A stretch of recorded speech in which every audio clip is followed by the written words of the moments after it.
Paul, we continue this walk down memory lane looking back at some of Somebeachsomewhere's biggest victories. 10 years ago today, Beach won the 2008 North America Cup. But before we discuss the Cup final, you had to make it out of your limb, and you did that in impressive fashion. Now, we discussed the foot bruise before. What kind of toll did the limb win take on the injury?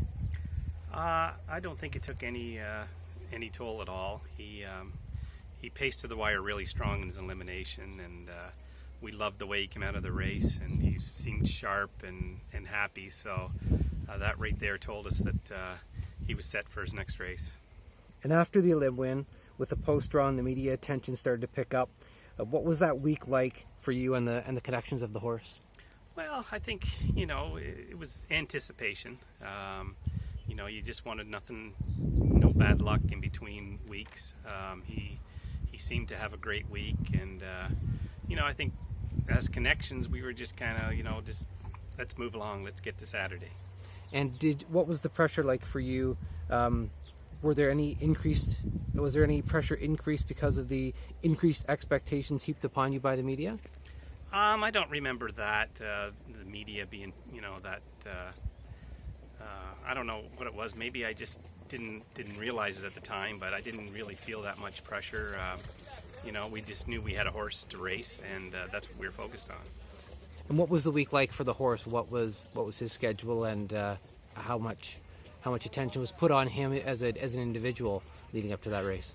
Well, he got lots of attention, obviously. I mean, he had people started to filter in from all parts of the world, and they all wanted to have an up close look at him. So, I suppose there was a bit of more attention put on him than there was on the rest of us, but that type of thing really didn't bother the horse. He actually enjoyed that kind of thing, especially as the year went on. So I think it was really the start of people wanting to get an up close look at Somebeachsomewhere. Now on to Saturday, as you post-paraded the horse in front of that crowd and received the reaction that you did. What was going through your mind?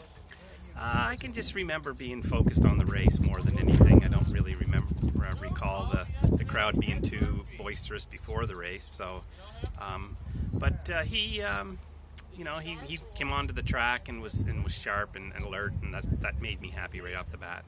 How much of a game plan did you have heading into the race, and then as the gate folded, what happened to that plan?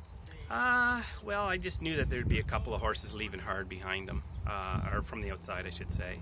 And I didn't want to get him in a bad spot, so I just kept him, toward the outside of the track as we went into the first turn, and then once I saw the dust settle a little bit, I just let him pace on, and he did the rest from there. The fractions of the race were very similar to the ones in the Elim the week before. How strong did you feel turning for home?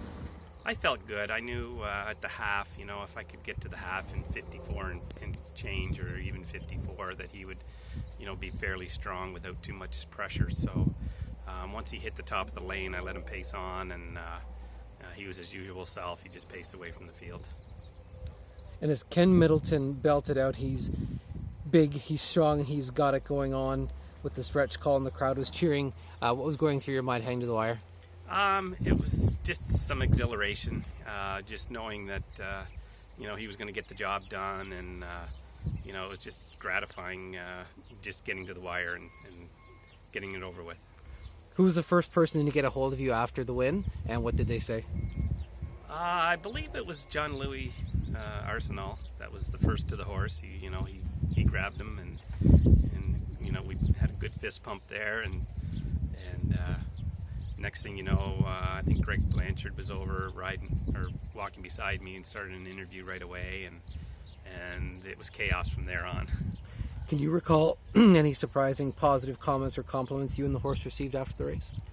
Oh, just everyone. I mean, everybody was just so happy for us. I mean, you could just tell that people were very genuine in that regard. So, I mean, that to pick one over another, it would be too hard, because they just came one after the other.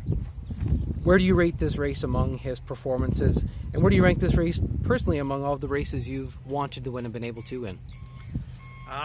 It was one of his better races. I thought he was very strong, pacing right to the wire. I really liked the way he paced to the wire that night.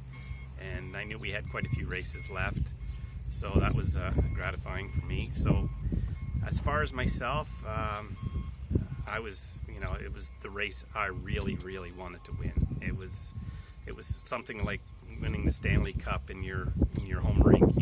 The crowd was with me and the horse and the connections. So it was just a fabulous time. I mean, we had a lot of family there that helped us, or not helped us, but were able to celebrate with us and made it even more fun. So yeah, it was definitely the race that was most gratifying for me in my career. Awesome. Well, Paul, thank you for this beach memory. Thanks for having me.